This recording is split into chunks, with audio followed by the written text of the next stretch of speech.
Bom, graças a Deus, nós vamos agora terminar a matéria de Harmatiologia, que é a doutrina que fala sobre o pecado. Tudo bem? Então, essa é uma matéria que nós estamos avançando no assunto e agora vamos para a conclusão.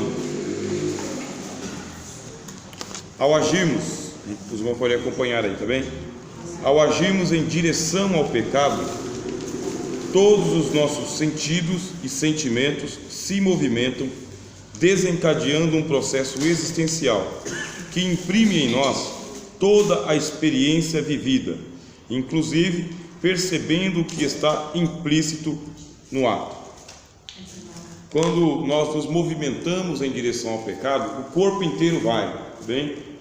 O corpo inteiro vai, a mente vai também, os sentimentos vão também, e você leva toda a sua vida, toda a sua existência em direção ao ato do pecado. Não tem como você mandar só o seu braço pecar, por exemplo. O braço não se movimenta sem consciência, tá? É a consciência que movimenta o braço, e a consciência movimenta todo o corpo. Não tem como você mandar só o seu coração para o pecado, por exemplo. Vai o coração, vai o sentimento, vai o pensamento, vai a vontade, vai a inteligência. Ele leva tudo com ele, então é uma espécie de carruagem. O corpo inteiro vai, a existência inteira vai. Então vão todos os nossos sentidos, sentimentos, e aí ele desencadeia um processo que imprime em nós a experiência vivida, quer dizer, ele vai registrando aquilo que está acontecendo. A nossa memória é onde está registrado tudo, e ele vai processando e vai registrando tudo, deixando tudo bem gravadinho. É por isso que a Bíblia fala que o Deus vai julgar os homens segundo a consciência, porque no coração estão escritas todas as coisas. Então vamos supor no dia do juízo final que eu não queira falar nada para Deus. Não eu, por causa que eu já falei para os irmãos semana passada que esse problema do pecado está resolvido. Deixei ele com Jesus. Mas a pessoa que não tem Jesus como Salvador, chega no último dia, não vou abrir minha boca, não vou falar nada. Aí o Senhor Deus pega o coração e o coração fala, fica com a boca fechada. Está tudo registrado no coração. Quer dizer, aí a gente dá um exemplo. O exemplo que a gente dá aqui é o mais pesado para nós que somos adultos, né? No caso do adultério, os olhos, ouvido, tato, olfato e paladar experimentam imagens, sons, toques, odores e sabores que giram o motor dos sentidos com o fim de adulterar. Então a gente pega o pecado mais pesado aqui, o adultério. Envolve tudo, envolve os olhos, envolve a mente, envolve o coração, envolve o nariz, envolve o tato, fica tudo envolvido, que é a sedução do pecado. O pecado ele tem essa força motriz, quer dizer que ele movimenta tudo, e ele não deixa nada fora. O pecado não é um economista, sabe? Que vai deixando alguma coisa de fora, não. Ele é um esbanjador mesmo. Ele vai tomando conta de todos os sentidos, para garantir que você fique preso ao elo do pecado. Preso. O pecador está preso ao pecado. É pecador porque está preso ao pecado. É pecador porque pratica o pecado. É pecador por causa que promove o pecado. E por isso é pecador. Chega a um ponto de que a natureza do pecador é igual ao sentimento que ele tem. Ele não consegue se arrepender, por exemplo. Ele não vê sentido em se arrepender. Eu vou me arrepender de um negócio que eu gosto, eu vou me arrepender de uma coisa que eu me sinto bem, eu vou me arrepender de uma coisa que eu não acho errado. Então o pecador nessa situação não consegue se arrepender, não tem um sentimento em direção ao arrependimento. Ao mesmo tempo, sentimos sentimentos inexprimíveis, desencadeiam sensações psicológicas que levam ao êxtase do desejo. É uma magia, não é bem a palavra apropriada, mas é um termo do momento. É uma magia, é uma mágica, é um encantamento, é uma sedução que só o pecado pode despertar no corpo. Tem um êxtase, sabe? Tem um prazer que só o pecado produz. A santidade não produz, a serenidade não produz, a razão não produz, o trabalho não produz, tem um prazer que só o pecado pode proporcionar. Aí a pessoa vai lá e experimenta esse prazer do pecado, e é um prazer que vicia, ele é viciante. E como fica tudo programado no nosso DNA, os irmãos lembram da aula de antropologia, né? Fica tudo programado no nosso corpo, na nossa memória, e aí a pessoa experimenta um prazer que ela só vai ter de novo se ela voltar para o pecado. Ela só tem duas opções: ou ela despreza o pecado, como a Bíblia diz que o Moisés fez, ele desprezou o gozo do pecado, e ele abraçou o sofrimento, porque o negócio faz uma gangorra, o pecado faz uma gangorra. Se você vem comigo, você tem esse prazer, eu vou te dar, sabe? Não tem limite, porque não tem pudores, o pecado não tem pudores, não tem regras, do tipo assim, não tem limites, você vai fazendo infinitamente. Então você vem comigo.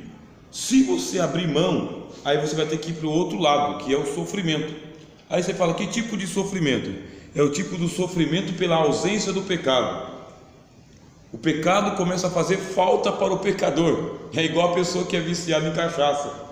Até que ele entre realmente em abstinência total e absoluta, e ele se sinta liberto do vício da cachaça, aí tem aquele momento de falta da cachaça. Aí vem paranoia, vem irritação, vem nervosismo, vem tremedura, né? Vem tudo, porque ele precisa.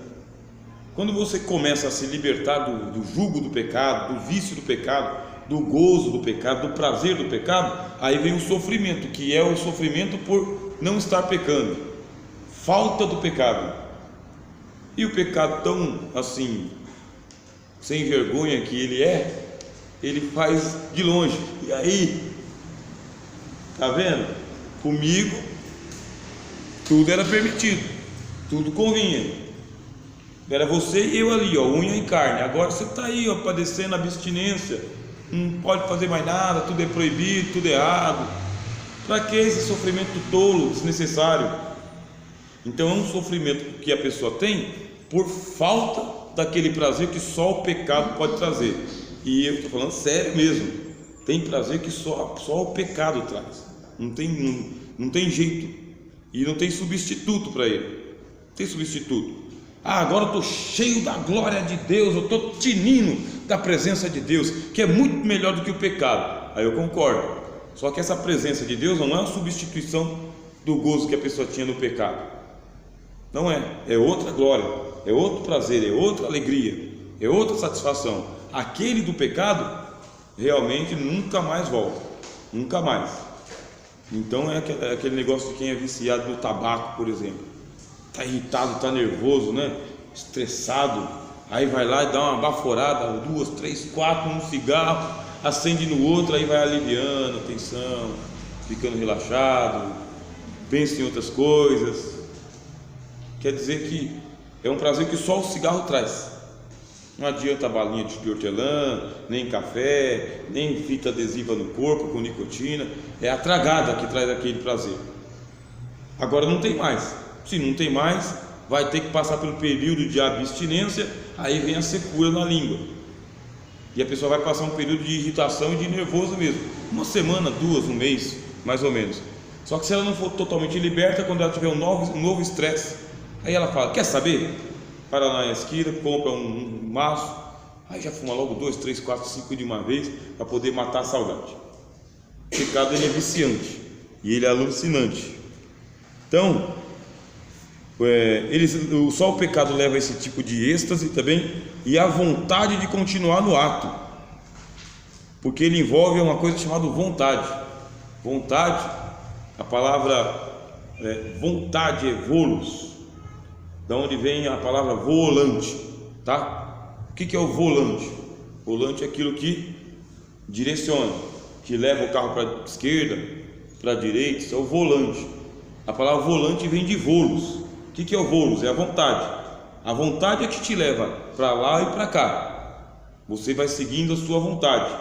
E a natureza do pecador é a natureza com vontade de pecar. E peca com vontade, entendeu? Não é uma coisa que peca sem vontade. Não, peca mesmo, bem pecado, para ficar bem bom mesmo, bem preso. Aí satisfaz a vontade momentaneamente, Porque o pecado também ele é esperto. Ele sabe que ele é insaciável, só que ele dá um limite. Ele dá um limite para a pessoa ficar no vício, mas daqui a pouco a vontade é satisfeita, aí passa 5, 10, 15 minutos, um dia, 2, aí volta, mais forte ainda, mais forte, porque a próxima dose tem que ser maior, e a pessoa não tem mais controle na própria vontade. A gente aprendeu aqui na aula de antropologia que o espírito humano que Deus criou para nós, ele é um espírito que ele tem força suficiente para controlar a vontade, mas para isso você tem que treinar o espírito. Você tem que falar: eu sou um espírito, Deus me deu um espírito, esse espírito é mais forte do que a vontade, eu vou controlar a minha vontade. A vontade vai vir, mas eu mando na vontade. Tem um livro que eu gostei muito de ler, aquele livro que ele pega e fala que o nome do livro é Força da Vontade, né? É a força que dá na vontade. Aí o livro ele dá vários parâmetros para a gente de como que você pode controlar a sua vontade. Não é a vontade controlando você. Quero chupar bala de qualquer jeito e eu tenho que parar meu carro aqui e ir naquele bar ali comprar bala porque eu estou com vontade de bala. O livro vai dizer o seguinte: não, você tem que controlar essa vontade. Você consegue. Todo o corpo pode ser dominado se você tiver um espírito treinado para isso aí, espírito humano. E ainda com o Espírito Santo fica melhor ainda, né, pastor? Fica mais forte ainda. Então, estas experiências, tá? Elas se entrelaçam, complicando o ato do pecado, ao ponto de se tornarem permanentemente indissociáveis até a morte. Então, o pecado ele tem uma esperteza que ele faz o seguinte: ele vai entrelaçando a gente, ele vai entrelaçando sentimento, vontade, pensamento, atitudes, passado, presente, futuro, frustrações. Ele vai entrelaçando, igual uma peça de tricô, vai tricotando. Ele é esperto, ele sabe que se ele deixar uma ponta solta, ele te perde. Aí ele te perde. Uma ponta solta que você pegar lá, fala: vou começar a me desembaraçar desse negócio aqui. Aí o pecado vai te perder. Então o que ele faz? Ele vai colocando um peso de culpa em cima de você, porque você faz, sentiu prazer e agora vem com a cara de pau dizendo que está arrependido. Quer dizer, por que não pensou antes de fazer? Isso aí é o pecado falando. Por que não pensou antes? Foi lá, praticou, se satisfez. Agora Maria Madalena, arrependida, está aí dizendo que não devia ter feito. Não, agora você é meu, fica comigo aqui. Agora você tem dívida comigo. E o pecado faz uma dívida. Por isso que o apóstolo Paulo fala: o pecado ele tem salário. Qual é o salário do pecado? É a morte. A morte. Como assim? Você tem uma dívida com o pecado, aí ele começa a balançar a cédula. Opa, quer sair? Não, tem que pagar o que está devendo.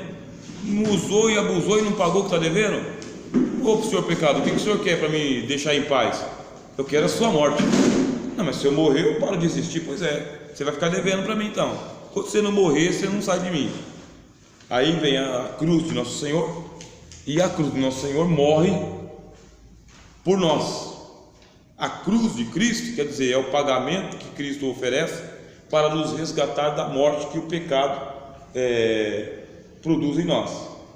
A morte de Jesus antecipa a nossa morte. Aí vem Paulo no livro de Gálatas dizendo exatamente isso: não mais vivo eu. Você está olhando para um cara aqui que não sou eu, mas Cristo vive em mim. Gálatas capítulo de número 2. Não mais vivo eu. O apóstolo Paulo, tudo bem, mas não é o apóstolo Paulo. Cristo vive em mim. Eu já não vivo mais. A vida que eu vivo agora é uma vida que eu vivo por fé no Cristo que se entregou por mim. Então eu vivo por Ele e para Ele. Cristo é a minha razão de viver, meu sentido de viver. Porque depois que você experimenta o perdão dos seus pecados, aí você quer viver para Cristo de qualquer maneira. Só Cristo é a sua razão de viver e nada mais, irmãos. Então nunca se trata de um ato isolado, o pecado. Nunca é um ato isolado. Eu fui ali, peguei uma caneta sabe? A caneta não me pertencia, eu fui ali e eu peguei a caneta. A caneta está aqui, ela não veio parar na minha mão, ela não veio parar na minha bolsa, não veio parar no meu bolso. A caneta está aqui. Alguém colocou ela aqui. Também não foi o dono da caneta que veio aqui e colocou ela de graça. Alguém pagou por ela. Mas a caneta está aqui, pertence a alguém. Se não for uma pessoa, é a instituição, a igreja. Mas aí eu pego a caneta, um ato disfarçado, né? E embolso a caneta. Converso com os irmãos e com as irmãs e vou embora e levo a caneta embora. Foi um ato isolado? Não foi, eu me movimentei em direção ao pecado. Olha só, a minha mão não é involuntária, ela obedeceu o impulso da minha cabeça, do meu cérebro. Se eu for um cleptomaníaco, aquele que tem mania de roubar as coisas dos outros, aí a mão vai ficar indo sozinha. Mesmo assim, você tem um cérebro que fala: rapaz, pega não. Nunca é um ato isolado, nenhum pecado é um ato isolado. Todo pecado ele envolve toda a sua natureza, todo o seu sentimento. E aí está a necessidade da gente ter um Salvador suficientemente poderoso para poder me dar uma natureza que me ajude a vencer o pecado. Que natureza é essa? É a nova natureza, a natureza dos filhos de Deus. Essa natureza dos filhos de Deus não é herdada de pai e mãe, não vem programado no código de DNA. A natureza dos filhos de Deus, ela é gerada em nós pela palavra, meus irmãos. Vem de fora. Isso aqui é sobre-humano. Vocês foram gerados ou regenerados pela palavra, pela semente incorruptível, diz o apóstolo Pedro, semente incorruptível da palavra de Deus. E é uma nova natureza que só aceita um novo leite, o leite racional, que é a palavra de Deus, para que por ela nós vamos crescendo. É tudo novo. Sem a nova natureza que Jesus trouxe do céu para nós, aí a mania de pecar fica na gente, o desejo de pecar fica na gente, a vontade fica na gente. E aí a gente acha que é só um ato isolado. Nenhum ato é isolado. Tudo leva em consideração todas as coisas. Quer dizer, é tão perigoso o pecado que precisa o Filho de Deus vir para poder fazer aquilo que ninguém pode fazer. Nem o arcanjo Miguel, nem as miríades de anjos. Ninguém pode fazer. E nem eu, nem você. Só o Filho de Deus.